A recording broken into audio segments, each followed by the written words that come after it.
Hi, good morning. I'm Niquenya Fulbright, Executive Life and Career Coach from Chicago, Illinois. I decided to take a few moments today to remind those of you who are in a career change or some sort of a job transition of 10 things that you can do to make your resumes and your job search much easier for you. So the first thing I want to let you know is that you should use a functional resume. What is a functional resume? That is a resume that highlights your skills versus your work history. So rather than starting off with your chronological work history, you're going to highlight each of your individual skills. And the second thing is those skills that you highlight on your resume or cover letter or within your job interview should be your transferable skills. What that means is that it's a skill that would be applicable to any position, regardless of what your past work industry may have been. So for you career changers or for college students or anyone who is in a career change or career transition of any sort, or even those who may have little or no work experience at all, highlighting your transferable work skills like customer service, sales, things you could have acquired regardless of what industry you were working in or from a hobby, volunteer work, or any of those other types of life experiences, you can definitely highlight on a transferable, using your transferable skills within a functional resume or job interview or what have you. So making sure that you definitely take a look at what your skills are and do some sort of a skills evaluation is going to be highly important for you to highlight what you are best capable of. The third thing I would advise you to do is to focus on the reason that you're drawn to that particular field rather than any reasons that you might have left your previous position. A lot of times we leave our industry or our current position because of negative things, bad bosses, or just a terrible work environment or terrible pay, but you want to stay away from anything that's negative. You're going to want to highlight all those things about your new field or new career, your new outlook that is going to shed you in the best possible light. The fifth thing that you want to do is volunteer for freelance or contract type positions within your field so that you can start gaining valuable work experience. That's going to be highly important for you to do those types of activities in order to not only build your current skills, but also to explore what that career or new position may have entail for you and whether or not you like it and want to continue pursuing that. And of course it's going to help you to build on your resume if you don't have the type of work experience that you need. The sixth thing is contract and temporary employment is an excellent way, just like volunteer and freelancing, to gain that valuable work experience. And you can also add those to pad your resume. Seventh, you want to seek out educational opportunities that are going to build upon your existing knowledge and add additional skills and expertise to your skill set.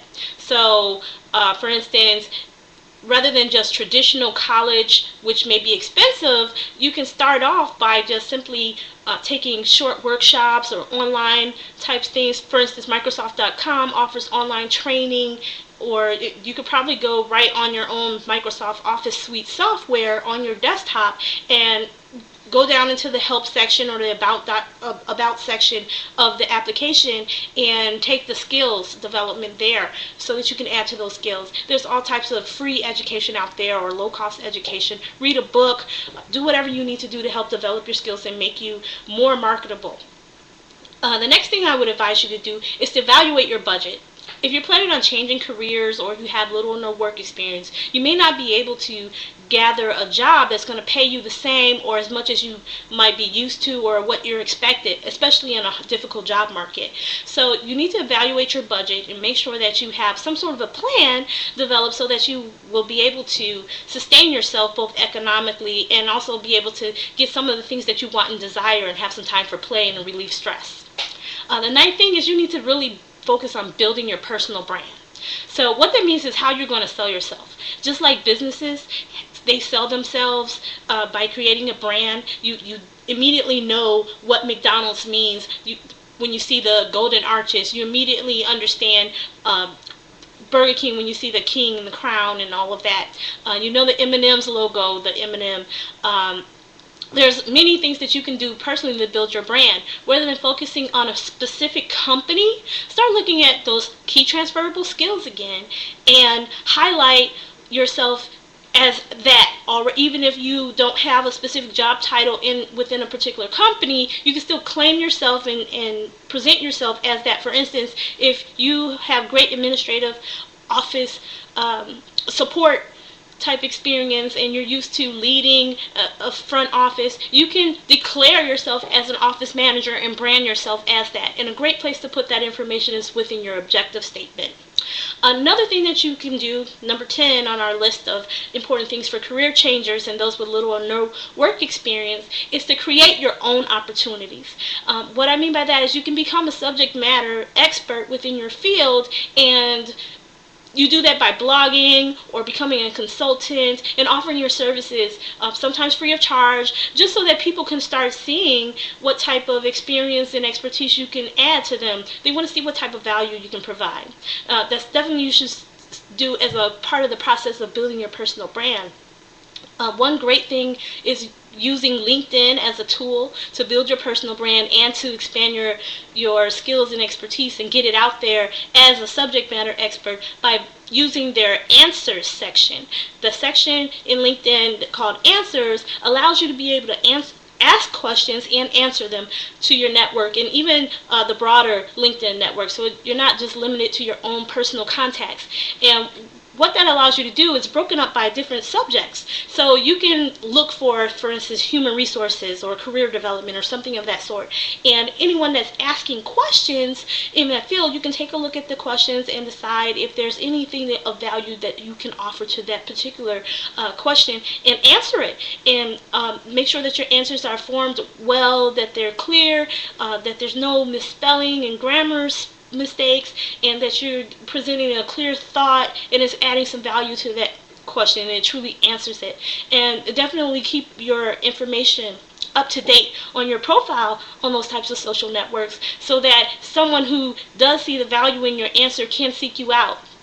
A lot of times people are having much success with using that answer section to highlight their skills and expertise. And of course, I mentioned blogging already, but that is a valuable tool. And not only is it a tool to present yourself as a subject matter expert, but it also allows you to develop a few income streams. You can monetize your blogs.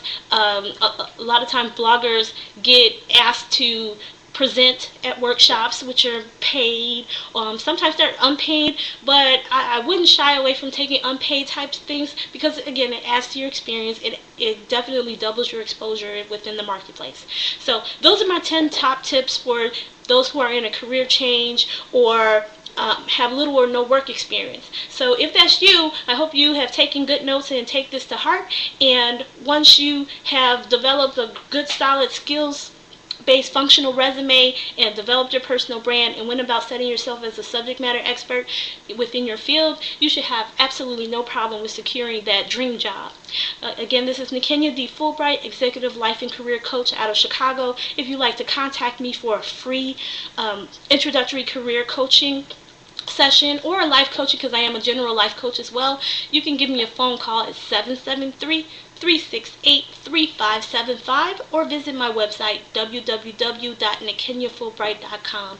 Feel free to check out my profile here on YouTube, where you can find more information about my services and links to my site. That's all I have for you today. I also have a resume workshop coming up. You can definitely check that out at WizIQ. More information about that is also on my website at www.niquenyafulbright.com. Thank you for taking the time to listen, and have a great day.